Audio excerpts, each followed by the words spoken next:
Millennial Podcast. Ketemu lagi sama Raras nih ya. Dan seperti janji Raras waktu kemarin dulu ya Mas. Kayak kita udah lama banget gak ketemu ya. Oke, Raras akan datangin lagi sosok Sam Ais nih. Waduh, halo Sam Ais. Asik. Harus halo dong. Ya, disapa dulu gensi-gensinya mungkin boleh. Asik. Sehat selalu ya Sam Ais. Selalu bahagia, sehat ya. Karena vibes positif itu penting banget ya. Jadi kita walaupun kita sakit, kita patah hati, tapi harus tetap kelihatan ceria ya. Ya, kita selalu harus menciptakan endorfin yang positif. Oh asik, endorfin yang positif. Emang ya, kalau udah ranahnya udah pengalamannya banyak ya kan, masuk ke circle yang gede banget dengan orang-orang yang sukses tuh, kata-katanya itu banyak banget. Menurut KPU nih ya, kan paling besar tuh dikuasain untuk pemilih nanti adalah generasi milenial dan generasi Gen Z ya kita bilangnya seperti itu.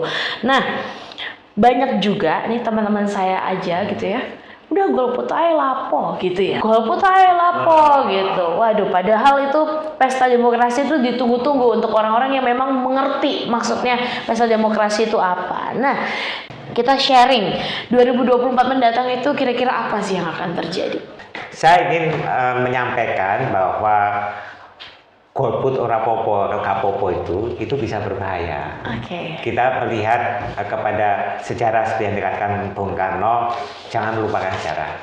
Tahun 2016 kan Jensi bisa ketahui itu ramai juga di Financial Times, di Economist, bahwa 2016 itu di Inggris itu kan ada referendum mengenai mereka tetap masuk ke Uni Eropa atau keluar dari Uni Eropa atau dikenal dengan Brexit. Nah, ternyata setelah hasilnya keluar, kemudian yang tidak memilih banyak yang menyesal.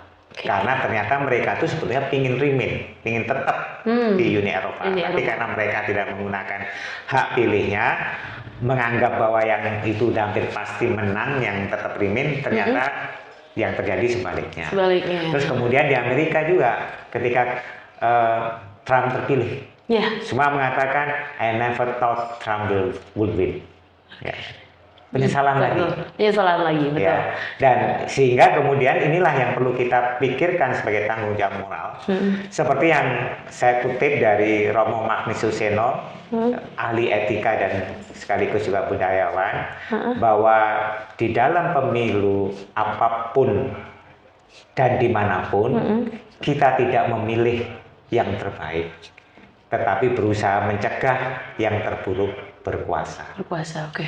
Berikutnya yang ingin saya sampaikan adalah tadi melanjutkan kata-kata Romo Magnis tadi. Abraham Lincoln mengatakan ya bahwa semua orang itu bisa menghadapi kesengsaraan. Tetapi kalau ingin melihat karakter sesungguhnya seseorang, berilah dia kekuasaan. Karena itu benar. Pilihlah yang sudah teruji. Lihatlah yang sudah betul-betul memberikan ini. Track record sangat penting. Betul. Apalagi sekarang Gen Z ini kan mudah sekali ya Mas untuk mengakses informasi ya kan. Jadi mau searching dari handphone dimanapun gitu ya. Mungkin waktu nyaksiin podcast kita ini, terus ada yang langsung searching, masa sih kayak gitu ya. Jadi bisa dilihat, oh benar ternyata yang diomong sama Ais tuh, iya benar ya. Ternyata kita tuh punya andil besar dalam menentukan negara ini mau kemana sebetulnya gitu ya Sam ya. Apalagi Gen Z dan Gen Y itu kan sebetulnya atau milenial ya, itu salah satu pemilih terbesar. Pemilih terbesar. Makanya kalau kita sekarang ingin masa depan bangsa kita seperti apa, itu di tangan Gen Z dan milenial. Di tangan kalian teman-teman. So bijaklah, asik. Kira-kira menurut Sam Ais nih, kalau lihat Gen Z dan milenial sekarang itu sebagai pemilih terbanyak gitu ya, kira-kira yang dipikiran mereka itu apa sih? Ya. Mungkin pernah ngobrol gitu sama pernah. Ya, kalau memang mereka itu yang dipikirkan ya kebutuhan sehari-hari mereka, yang masalah usaha, seperti itu. Tapi yang saya ingin sampaikan bahwa yang tadi bahwa kita ini sebetulnya saat ini sampai 13 tahun ke depan itu diberkahi dengan yang dinamakan bonus demografi. Bonus demografi itu di mana usia produktif itu lebih besar daripada yang non produktif. Tetapi kalau ini tidak betul-betul dilakukan kebijakan yang tepat, bonus yang katakanlah bonus itu akan menjadi bencana. Nah, sehingga memang sangat penting bahwa kebijakan yang dilakukan ke depan itu adalah bisa betul-betul memanfaatkan bonus demografi ini menjadi betul-betul mewujudkan kesejahteraan untuk Gen Z sendiri. Ya. Dan kalau kita lihat sekarang ini Gen Z pasti kan sangat mengikuti artificial intelligence. Nah ini harus hati-hati karena dengan artificial intelligence ini kita lihat kan pemilu di Amerika yang lagi rame adanya algoritma yang bisa merubah ini, bahkan di situ ada campur tangan negara lain. Betul. Inilah yang mungkin perlu sikap bijak dan rasional dari Gen Z itu, jangan sampai kemudian kan kalau sekarang ini dengan era media sosial ini dikenal namanya era post-truth. Post-truth itu bukan istilahnya itu bukan kebenaran yang real berdasarkan fakta, tetapi persepsi terhadap kebenaran itu yang lebih menonjol. Jadi katakanlah kalau suatu katakanlah hal yang tidak faktual atau hal yang jelek itu dikatakan itu benar. Berkali-kali dan masuk dalam pikiran kita, itu akan dianggap sebagai kebenaran. Dan memang itu tadi yang kayak Raras bilang bahwa dengan mudahnya informasi itu didapat, jadi kadang kita nggak tahu ini informasi benar yang mana gitu kan. Dan kalau misalnya kita bicara masalah politik nih ya, sedikit ringan aja tentang politik. Nah, yang Sam Ais bayangkan dalam isi pikiran Gen Z tentang politik itu apa kira-kira? Ya, kalau Gen Z itu kan sebetulnya kayaknya terus terang aja, saya tidak mudah. Karena Gen Z itu sangat yang apa istilahnya itu antara satu isu dengan isu lainnya itu istilahnya bergerak dengan cepat dan memang seperti sekarang ini kan Gen Z itu ya seperti Coldplay itu kan sangat ini gitu ya. Terus nanti ada isu lagi. Tetapi saya melihat sebetulnya yang juga penting selain yang dibutuhkan sehari-hari seperti masalah apa yang di bursa atau skincare, maka sekarang yang mesti saya lihat juga sangat penting itu adalah masalah hubungannya dengan kehidupan Gen Z nanti adalah mengenai perubahan iklim. Karena kita tahu bahwa sekarang ini pemanasan global itu sudah real. Sudah berasa. Bukan hanya berasa, tapi akan mempengaruhi bagaimana kita memperoleh makanan, bagaimana istilahnya kita akan berpengaruh kepada kesehatan kita. Jadi itu adalah sebetulnya yang isu. Kemudian yang berikutnya adalah masalah masa depan. Masalah bagaimana nanti memperoleh pekerjaan. Dan pekerjaan, definisi pekerjaan ini tentu sekarang udah beda. Betul. Kalau dulu yang disebut pekerjaan itu kalau kita setiap pagi ke kantor. Jadi pegawai negeri ya, seperti itu dianggap orang tua kita, mertua kita ini sangat ini. Sukses, tapi seperti saya contoh anak saya sendiri, anak saya sekarang udah beda kerjaannya. Anak saya itu desain grafis, bahkan diterima di Singapura kerja, tapi nggak mau kerja tetap, nggak mau, dia bilang jam 8 terikat, balik lagi nih. Sore baru ini selesai, malam baru kerja. Jadi itulah yang bukan ini. Jadi menurut saya memang ini akan berbeda yang bukan. Sehingga sebetulnya memang pekerjaan ke depan itu adalah pekerjaan yang memang banyak membutuhkan suatu kreativitas, inovasi, dan itulah sebetulnya penentu kebijakan. Termasuk sekarang misalkan kalau yang contohnya di Undang-Undang Cipta Kerja itu kan masalah outsourcing diributkan. Padahal outsourcing itu di tenaga-tenaga IT, cyber security, segala macam itu selalu yang biasa karena mereka nggak bisa terikat dengan pekerjaan yang jangka panjang, malah nggak bisa ini mereka.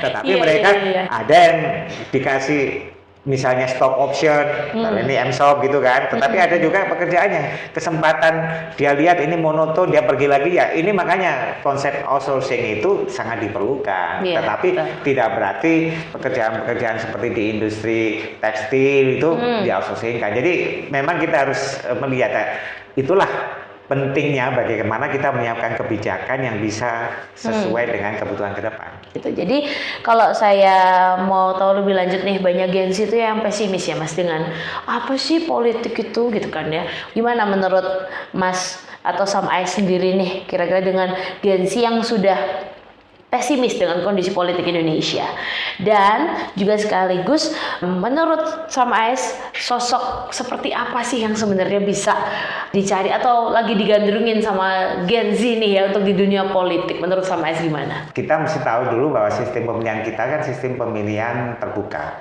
ya, dengan suara terbanyak. Nah, di sini memang popularitas itu sangat penting, ya.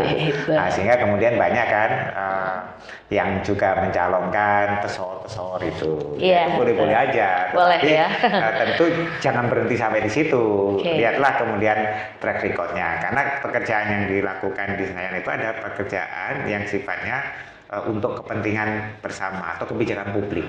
Pemilu dimanapun dan untuk apapun juga itu bukan memilih yang terbaik, tetapi mencegah yang terburuk untuk berkuasa. Iya, itu yang, betul. sehingga itu adalah sebagai pedoman utama. Artinya kalau Gen Z tidak berpartisipasi, ya kalau nanti terjadi keburukan, betul. ya berarti salah sendiri dong. Iya, betul. Iya kan? Iya, Tetapi betul. kalau tidak berarti ya misalkan ya jajakin aja, bila perlu undanglah mereka, ditanya apa sih pemahaman terhadap Gen Z Iya. kedepannya, apa yang mau Iya, dilakukan. betul. Nah, itu lebih baik dari situ, sehingga Iya. dengan demikian nanti Gen Z juga bisa menagih janjinya. Oke, bagaimana Iya, misalkan contohnya kalau kita lihat bagaimana sih sebetulnya memberikan edukasi yang mudah didapatkan aksesnya. Edukasi saya masukkan tidak harus sekolah loh, tidak harus perguruan tinggi. Karena sekarang ini namanya education itu adalah living education, living knowledge. Ya, ya, kita lihat sekarang dengan mudah waktu kita semua bisa akses. Ya. Karena itu sekarang apa yang paling penting bagi Gen Z? Kalau menurut saya nomor satu adalah kita siapkan, justru yang nomor satu adalah spiritualitas. Oke. Ya.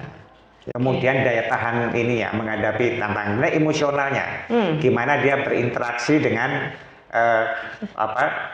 timnya, bagaimana dia bisa memahami satu sama lain. Kemudian baru sebetulnya yang disebut dengan IQ. Jadi IQ itu sekarang kalau kita belajar di sekolah, sekarang kita belajar begitu kita keluar udah mungkin usah. Iya, betul. Karena itu dengan kita menggunakan Google, semua bisa kita cari nulis. Tetapi bagaimana kita menghadapi tantangan, mewujudkan keinginan kita, daya tahan kita, nah itulah yang paling penting. Mau pembentukan karakter ya, pembentukan karakter yang mulai dari spiritual, emosional, dan didukung dengan edukasi yang baik gitu ya Sam ya.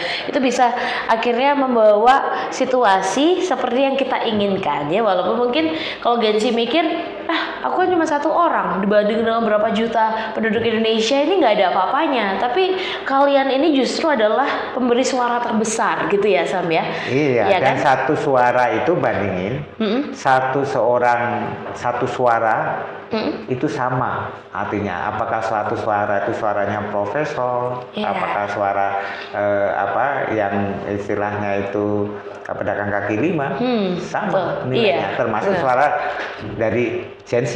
Gen Z, betul. Dan itu yang saya katakan, seperti pengalaman yang ada di Inggris dan Amerika, akhirnya mereka menyesal. Dan yang menyesal itu adalah kaum yang terpelajar, kaum yang terdidik, termasuk generasi milenialnya.